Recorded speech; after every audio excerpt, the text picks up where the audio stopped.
Reiniciando o 5º Encontro Nacional de Direito Constitucional, eu solicito para fazer parte da mesa dos trabalhos a presença do professor Manuel Gonçalves Ferreira Filho, presidente da Associação Brasileira dos Constitucionalistas, Instituto Pimenta Bueno.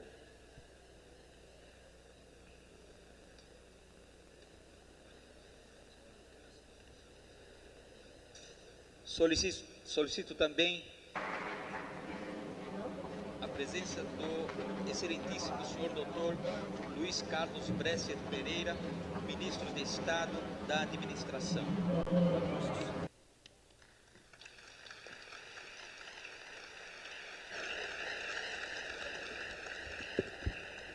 Com a palavra, então, o professor Dr. Manuel Gonçalves Ferreira Filho. Abrindo os trabalhos de hoje, do 5º Encontro de Direito Constitucional, eu quero manifestar a alegria de todos por acolher, nesta ocasião, o eminente ministro da Reforma do Estado, o professor Dr. Luiz Carlos Bresser Pereira. E vou até contar para os senhores algo que pode ser um segredo. Embora o ministro Bresser seja extremamente conhecido como economista e especialista em administração, ele também é bacharel em Direito. E é bacharel em Direito exatamente por esta Faculdade de Direito do Largo São Francisco, turma de 1957. A turma da professora Ada Pellegrini Grinova e a minha turma também. Assim, é também com grande alegria que as arcadas recebem esse ilustre filho. Quanto ao mais, acredito não ser preciso enfatizar que o professor Bresser Pereira tem uma longa relação de trabalhos publicados, livros e artigos, e é uma figura extremamente conhecida no Brasil e no estrangeiro. Não vou tomar o tempo com outras considerações, mas simplesmente passar a palavra à Sua Excelência. Meu caríssimo Maneco, Manuel Gonçalves Ferreira Filho, senhores professores, participantes deste seminário. Para mim, é a segunda vez que eu venho a este seminário, vim o ano passado. Para mim foi uma grande honra ter recebido o convite do Maneco para participar desse seminário. E no seminário passado eu fiz uma conferência sobre a reforma do aparelho do Estado, mais amplamente sobre o plano diretor da reforma do aparelho do Estado, que é um plano oficialmente aprovado e publicado pelo governo brasileiro e que define, é um pequeno livro que define as políticas ou a política do governo federal em relação à reforma da administração pública brasileira, no sentido de uma administração pública gerencial, né, substituindo a administração pública burocrática pela gerencial. Eu hoje não vou repetir palestra, não. Eu hoje resolvi fazer a minha primeira palestra, a minha primeira intervenção na vida, né, com um conteúdo jurídico mais forte. Vocês vão ver que eu não sou jurista, né, sou economista, sociólogo, cientista político, mas também sou formado em Direito, né, e fui obrigado a estudar Direito nesses últimos 2 anos, 1 ano e meio, muito mais intensamente que eu previa, né, nessa minha função de ministro da Administração Federal. De forma que eu vou falar hoje para os senhores sobre a reforma do Estado e os direitos públicos. Ou, mais especificamente, a reforma do Estado e a res pública. Esse será o tema da minha palestra.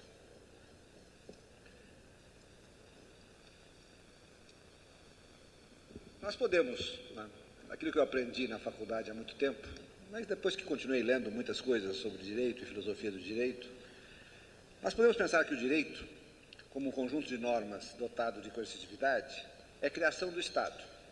Ou, inversamente, né, podemos pensar que o Estado é criatura do direito. Por paradoxal que parecer essas duas afirmações, uma oposta à outra, ambas estão corretas. Não há direito, sem Estado.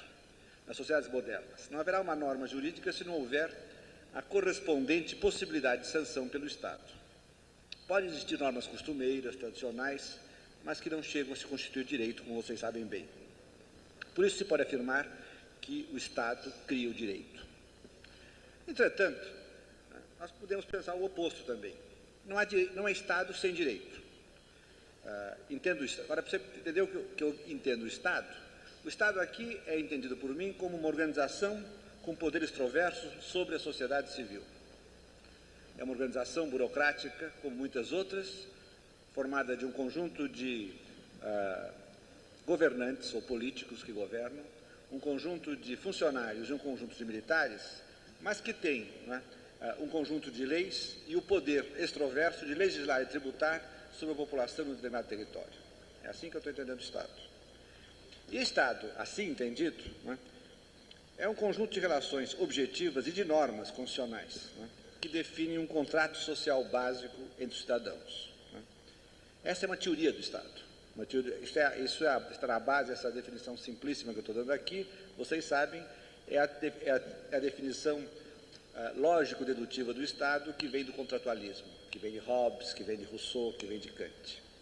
Ou então, se nós podemos pensar o Estado de outra forma, como um conjunto de relações objetivas, de normas constitucionais outra vez, mas derivadas de um processo histórico de afirmação do poder em uma sociedade de determinado grupo social, que então passa, a partir à medida que a sociedade vai se tornando mais complexa, vai se dividindo, um grupo ou grupos são capazes de ter mais força política, mais força militar, mais força econômica e se apropriam do excedente econômico. Essa é a definição histórica de Estado, que vem de Marx, que vem de Vico, que vem de Aristóteles, de Vico, de Marx, de Hegel, dos pragmatistas. As duas são perfeitamente complementares. Em qualquer das duas teorias, os cidadãos se investem de cidadania e criam o Estado no momento em que são capazes de formular um conjunto de normas jurídicas que o constituem. E nesse sentido, o direito é que cria o Estado. São as duas ideias. Eu estou preocupado com o Estado e o direito porque, para nós entendermos o que serão depois o direito público, os direitos públicos, esses conceitos básicos, elementares, são fundamentais. Na verdade, Estado e direito são irmãos siameses. São criaturas, ou mais precisamente, instituições da sociedade, através da qual se estabelece a ordem, se garante a liberdade para seus membros e se manifesta a sua aspiração de justiça. São as três coisas que se quer: ordem, liberdade e justiça. Nesse sentido, o Estado e o direito não passam de instrumentos da sociedade, que variarão em função das mudanças que estiverem ocorrendo em dois planos: na natureza da sociedade e na estrutura da sociedade. Ou talvez fosse mais fácil e mais entender isso dizendo o seguinte, que o direito e o Estado variarão em função da distribuição da força, da riqueza e do conhecimento que existem distribuídos entre os membros dessa sociedade. Força, riqueza e conhecimento.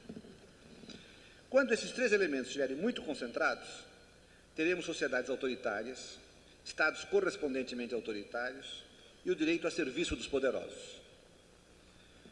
No mundo moderno, vem ocorrendo uma crescente equalização desses três elementos. Isto em função de duas variáveis fundamentais. De um, o desenvolvimento tecnológico, a imprensa, a tecnologia da máquina de vapor, etc., etc., etc. E de outro, a criação de instituições econômico-jurídicas e administrativas, as empresas, a contabilidade, a propriedade privada, os contratos, a letra de câmbio, etc., etc., que permitiram o surgimento do capitalismo e da consequente apropriação no capitalismo do excedente, não mais pela força, como acontecia nos regimes pré-capitalistas, mas pela troca de equivalentes no mercado. Quando isso acontece, quando você passa a poder se apropriar do excedente, não mais pela força, mas pela troca de equivalentes, você tem condições, que é o capitalismo, você tem condições, né, de ter a democracia, você não precisa mais se apropriar, uma elite não precisa mais se apropriar do excedente pela força, como se fazia nos regimes pré-capitalistas. Dentro dessa perspectiva, surge o problema do cidadão, né? O cidadão é o membro do Estado-nação dotado de direitos, né, e capaz de interferir na produção do próprio direito. O direito, nesse sentido, é o conjunto de direitos, né, dos cidadãos e das pessoas jurídicas através das quais os cidadãos se organizam. Mas o direito aqui agora como um conjunto de direitos, e eu estou me aproximando do meu ponto. A cidadania se expande e se afirma na sociedade na medida em que os indivíduos adquirem e ampliam a sua participação na criação do próprio direito. Logo, os direitos estão no centro da ideia de direito, de Estado e de cidadania. Os direitos. Quando nós pensamos nos direitos, nós temos que pensar que os direitos são sempre conquistas. Os direitos são sempre conquistas da sociedade para seus membros, ou e como conquistas, os direitos são assegurados pelo Estado contra algo ou alguém. Não é possível conquistar alguma coisa se não for contra alguém ou contra algo. Contra quem se asseguram os direitos? Eu diria que os direitos que formaram a cidadania nas sociedades modernas foram conquistados contra 3 instituições. Contra o Estado mesmo, contra os ricos e os poderosos e contra os privatizadores dos bens públicos. Esses são os 3 contra quem os direitos se afirmam. Vamos ver cada um deles. Os direitos contra o Estado. Os primeiros 2 direitos conquistados pelos cidadãos, né, e que começaram a afirmar o conceito de cidadania, isso a partir do século XVIII, e que foram assegurados pelo Estado, contra o próprio Estado, foram direitos contra, não, na verdade, não contra o Estado, mas contra corporações que privatizavam o Estado, que tornavam o Estado despótico ou oligárquico. Esses direitos que estabeleceram a base do Estado democrático moderno foram, em primeiro lugar, os direitos civis, né, através dos quais os cidadãos conquistaram os direitos à liberdade e à propriedade, em relação ao Estado antes, né, opressor ou despótico. Depois, no século XIX, foram os direitos políticos, né, através dos quais os cidadãos conquistaram o direito de participar do poder político do Estado, ou seja, do governo, contra um Estado antes oligárquico ou autoritário. Este fato não deixa de ser paradoxal, porque como é que o Estado pode assegurar, né, direitos contra ele próprio? Na verdade, o paradoxo se resolve se nós pensarmos que, quando novos direitos são definidos, mudam as relações de poder dentro do Estado e da sociedade, já que os novos direitos são novas pautas de comportamento. O Estado contra quem se afirmam os novos direitos é um Estado que, como eu disse antes, é antes despótico, antes oligárquico. Depois que são afirmados esses direitos, ele deixa de ser despótico, ele deixa de ser oligárquico. A cidadania começa a existir. Cabe aqui uma ressalva, entretanto. O Estado pode deixar de ser despótico e oligárquico, mas nem por isso deixa, eventualmente, de praticar atos autoritários no interesse de uma minoria. Por isso, a afirmação dos direitos deve ser permanente. Por isso, a defesa da cidadania depende de uma contínua garantia dos direitos civis e políticos, que nunca estão plenamente assegurados. Então, esses são os direitos contra o Estado, ou contra o velho Estado, se quiserem. Os direitos civis e os direitos políticos. Assegurados os direitos dos cidadãos contra o Estado, surge o problema também de assegurá-los contra outros cidadãos. E aí, então, surgem os direitos sociais e o que eu vou propor de chamar e os direitos públicos. Os direitos sociais contra os ricos e os poderosos. Os direitos públicos contra os privatizadores dos bens públicos. Os direitos públicos e os interesses difusos. Os direitos públicos são os direitos de todo cidadão sobre os bens públicos para que esses bens continuem públicos. Ou seja, para que esses bens continuam de todos e para todos. Eu estou definindo público não como estatal, mas público como uma coisa que é de todos e para todos.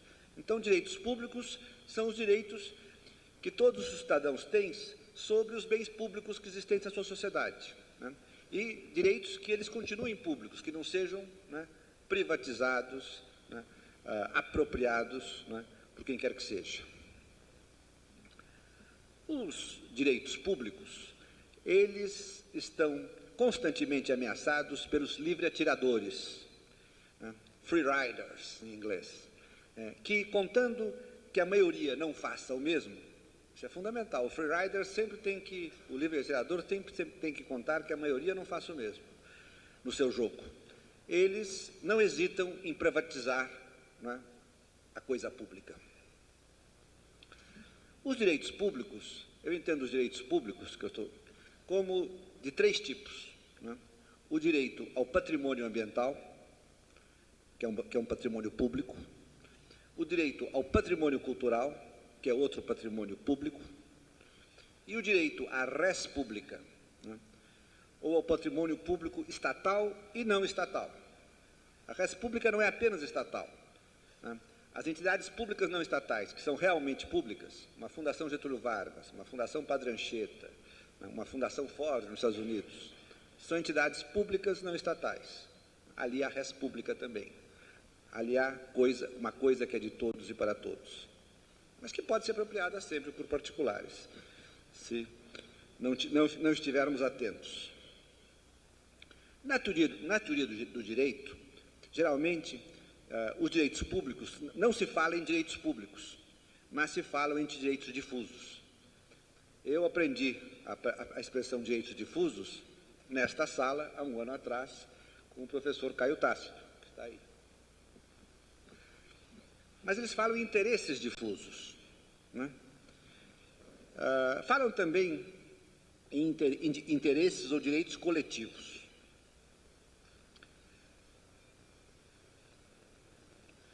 Creio que eles falam em interesses difusos porque esses direitos ainda estão muito mal definidos. Então, já que esses direitos estão muito mal definidos, é melhor falar em interesses do que em direitos. Os juristas, vocês sabem, são prudentes. Quando também falam em direitos coletivos, a meu ver, é uma outra coisa. Os direitos coletivos, propriamente ditos, não se confundem com os direitos públicos, porque são direitos de um determinado grupo, em relação a bens públicos. Enquanto que os direitos públicos que eu estou definindo são os direitos de todos os indivíduos em relação aos bens públicos e correspondem aos interesses difusos. Os juristas também falam em direitos públicos subjetivos, para designar de forma ampla todos os direitos dos indivíduos em face ao Estado. Direitos que obrigam o Estado a não fazer, não atentar contra a liberdade, principalmente, ou a fazer, particularmente os direitos sociais, que devem ser garantidos pelo Estado. Os direitos públicos, no sentido que estamos utilizando, porém, também podem ser incluídos nessa categoria de direitos públicos subjetivos. Entretanto, o que eu acho é que esse conceito é amplo demais, e então, para certas finalidades ele é útil, para mim aqui não é. Nessa estrutura de direitos que eu estou apresentando, me parece melhor pensar nos direitos civis, nos direitos políticos, depois nos direitos sociais e, finalmente, nos direitos públicos, separadamente. Também se fala muito nos direitos humanos. O que são os direitos humanos? Eu imagino que os direitos humanos são o conjunto de direitos da cidadania, é todo o conjunto de direitos da cidadania, engloba todos eles. Entretanto, o que nós vemos historicamente é que os defensores dos direitos humanos, eles geralmente estão trabalhando em sociedades pouco desenvolvidas, muito desiguais, e eles estão geralmente preocupados com a defesa dos direitos humanos básicos. que são direitos civis como o de não ser torturado, ou direitos sociais como o acesso universal à educação. Quer dizer, direitos públicos, que também fazem parte dos direitos humanos, né, normalmente não entram nessa lista porque pressupõem um nível superior de cidadania. Ou seja, aqueles 4 direitos que eu estou falando, direitos civis, direitos políticos, direitos sociais e direitos públicos, implicam, né, na sua conquista, um nível cada vez maior de cidadania. Na verdade, o surgimento desses direitos foi um processo histórico, né? Isso foi descrito maravilhosamente por um grande sociólogo inglês, Marshall, numa conferência de 1950, chamado Classe Social e Cidadania. Então, o que nós aprendemos em Marshall é que no século XVIII, né, os direitos civis foram definidos pelos filósofos enciclopedistas, filósofos iluministas e pelas cortes, né, inglesas. E no século XIX, esses direitos foram implantados na Constituição e nas leis dos países. No próprio século XIX, os direitos políticos, ou seja, os direitos à participação, né, no processo político, de votar e ser votado, foram definidos, né, pelos liberais. Ou pelos democratas, desculpa. Os direitos civis é que foram definidos pelos liberais.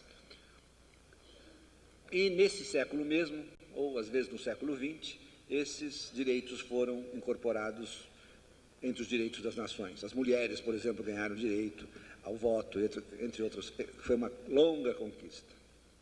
Nesse mesmo século XIX, né, os direitos sociais foram definidos, pelos socialistas principalmente. Não pelos socialistas burocráticos, pelos socialistas. E, no século XX, os direitos sociais foram incorporados nas leis e nas constituições dos países. Foram grandes avanços da democracia. Houve, é claro, no século XX, um grande equívoco que foi confundir os direitos sociais com os direitos da burocracia, em opor violentamente os direitos sociais aos direitos individuais, civis e políticos, e isso deu no comunismo. Mas isso foi um desvio. Na verdade, os direitos sociais, enquanto direitos sociais, foram um avanço fundamental das sociedades. Agora, quando os direitos sociais foram desenvolvidos, o Estado cresceu de maneira extraordinária, porque o Estado se tornou responsável, de repente, pela educação pública, pela saúde pública, pela cultura, pela previdência social básica, né? E também se tornou responsável pela infraestrutura econômica, pela promoção do desenvolvimento econômico, da agricultura, da indústria, do comércio. Né? E com isso, o Estado cresceu extraordinariamente. O Estado, que tinha uma carga tributária de 5% a 10% do PIB, passou a ter uma carga tributária de 30% a 50% do PIB. O Estado, que tinha 4 ou 5 ministérios, o Ministério da Justiça com a Polícia, o Ministério das Forças Armadas com o Exército e a Marinha, o Ministério das Relações Exteriores com a Diplomacia, o Ministério, eventualmente, das Obras Públicas e o Ministério da Fazenda, naturalmente, com os recursos. Esses eram os 5 ministérios necessários, mais nada, do Estado liberal. De repente, com o Estado social do século XX, né, nós passamos a ter agora 20, 30 ministérios e uma carga tributária muitas vezes maior. Ora, quando aumenta fortemente a carga tributária, a coisa pública, a res pública, aumenta muito. Porque a res pública não é apenas constituída do patrimônio físico, o estoque de patrimônio físico do Estado. Essa faculdade de Direito faz parte do estoque de patrimônio físico da faculdade, este prédio. Né? As ruas, né? As avenidas e muitas outras coisas fazem parte disso. Né? O Palácio do Governo. Mas isso não é o mais importante. Muito mais importante para a res pública é o fluxo de recursos que o Estado arrecada todos os anos. É a carga tributária. Né? E também aquilo que ele deixa de arrecadar em renúncias fiscais. Também faz parte. Ora, isso é imenso. Isso cresceu enormemente. E a cobiça, né, dos indivíduos e dos grupos sobre né, essa coisa pública também cresceu correspondentemente. Foi por isso, né, que, nessa segunda metade do século XX, começou a haver um interesse crescente em defender a coisa pública. E para defender a coisa pública contra aqueles que queriam privatizá-la, né, contra aqueles que, né, contra os livres atiradores que queriam privatizá-la, ou como dizem os americanos, que se dedicavam ao rent seeking. Rent seeking é busca de rendas, né, é a busca de rendas extramercado.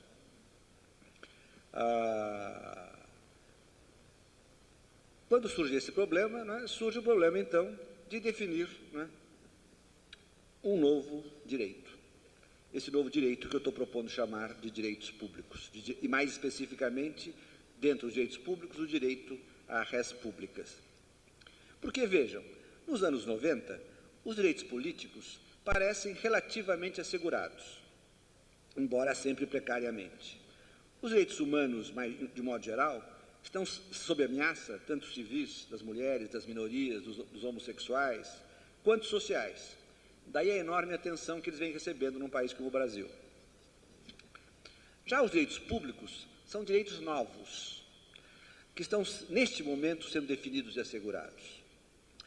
Os direitos ao patrimônio ambiental, embora novos, deram enorme evidência desde os anos 70, dada a grande ameaça que a industrialização estava impondo ao meio ambiente. Os direitos ao patrimônio cultural vêm ganhando força paulatinamente, mas em nenhum momento assumiu um caráter dramático ou emergencial.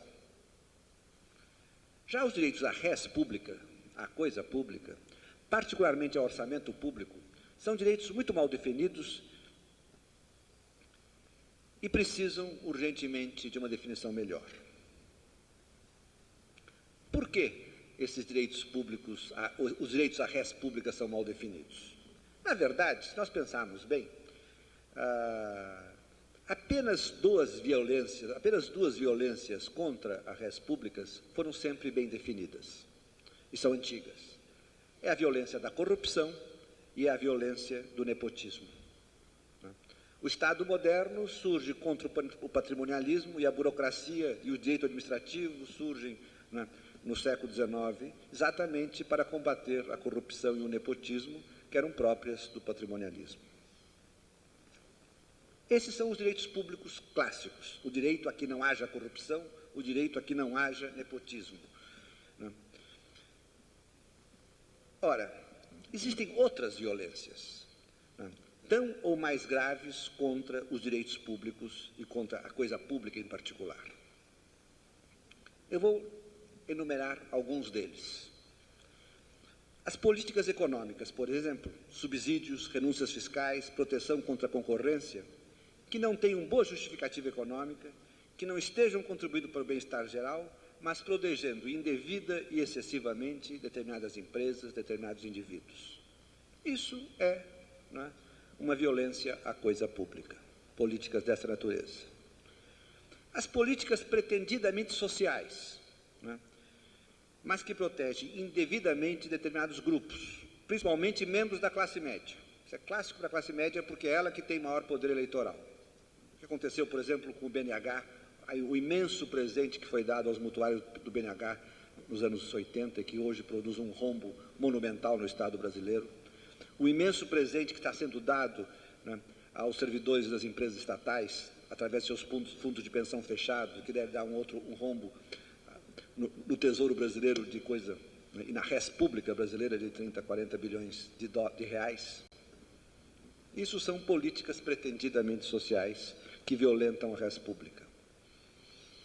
As políticas administrativas que protegem indevida e desequilibradamente funcionários públicos, né, remunerando-os de forma desproporcional à sua contribuição na forma de trabalho. Isso também é apropriação da coisa pública indevida, isso também é uma violência contra a coisa pública. As políticas previdenciárias que protegem indevidamente funcionários e, em menor grau, não funcionários, possibilitando as aposentadorias precoces ou que não sejam proporcionais à contribuição que realizaram durante toda a sua vida. Isso é outra forma de apropriação da coisa pública. E temos também um outro tipo de coisa, não políticas, mas práticas, que não se identificam claramente como corrupção, embora na verdade sejam formas de improbidade, representando um assalto à res pública. Certas ações judiciais, por exemplo, em conluio com juízes e procuradores. Coisas violentíssimas contra o Estado. Uso de bens públicos de forma privada. Isso já foi muito denunciado pela imprensa. Uso da função pública para a promoção de interesses privados, né, para a advocacia administrativa interna. E muitos outros. Isso o direito já tem um pouco mais, tem definido melhor. Porque, no fundo, estão muito ligados à corrupção. Mas aqueles primeiros das políticas, né, nós estamos muito longe de sermos capazes de defender esses direitos e como garanti-los. O grande problema está no fato de que não é fácil identificar esses fatos, especialmente as políticas, como violências aos direitos públicos, como violência à res pública, ao direito à res pública. Eu creio que definir melhor os direitos, esses direitos, caracterizar melhor as formas e modos de sua transgressão, transformá-los em normas mais eficazes, é, portanto, o grande desafio do direito administrativo do século XXI. É também o grande desafio, né, de muitas instituições dentro do Estado, entre as quais, possivelmente, a mais importante nesse papel é a do Ministério Público, que tem um papel que tem aqui o doutor Brindeiro, né, que o preside. Sinto, entretanto, que o direito administrativo ainda está preso às suas origens do século XIX. E aqui uma pequena crítica ao direito administrativo. No século XIX, o direito administrativo preocupou-se com 4 problemas fundamentais, que estão na base do liberalismo que lhe deu origem. Afirmar o poder do Estado na sociedade, defender o Estado contra a corrupção e o nepotismo, regular o papel de sua burocracia e garantir os direitos civis contra o Estado despótico. Isso foram as 4 coisas que o direito administrativo se preocupou no século XIX, a meu ver. Principalmente. No século XX, o direito administrativo acrescentou à sua agenda os direitos sociais, mas descurou dos novos direitos públicos, dada a sua preocupação em defender os direitos civis e os direitos sociais. Há contradição entre eles? Sim. Direitos civis e direitos sociais em face ao Estado. Ora, por que pode haver conflito entre os direitos públicos, de um lado, e os direitos civis e sociais, do outro? Porque, se entendidos de forma desmedida, os direitos civis podem facilmente entrar, e os direitos sociais podem facilmente entrar em conflito com o direito à res pública. Você, por exemplo, garante, né, no Código de Processo Civil e Criminal, você garante tantos direitos, né, aos indivíduos na sua defesa, que você acaba não protegendo a res pública. Como também não protege, né, a sociedade dos criminosos, que é outra coisa, por excessiva defesa de direitos civis. Você pensa que está defendendo direitos sociais, né, e no fundo está fazendo distribuição indevida de recursos do Estado, né, e cometendo um crime contra a res pública. No século XXI, portanto, que é o século que nós estamos chegando, o grande desafio para o direito administrativo é proteger o Estado, ou mais precisamente, é proteger a res pública para que dessa forma proteger o cidadão. Proteger o cidadão contribuinte, que paga impostos, e todos pagam impostos, até os mais pobres, e principalmente os mais pobres é que pagam impostos, e que tem direito a serviços prestados pelo Estado, que os serviços prestados pelo Estado sejam eficientes e custando o mínimo necessário. Cidadão usuário, né, que recebe os serviços e tem direito que eles sejam de boa qualidade. Cidadãos que têm o direito à res pública. Muito obrigado.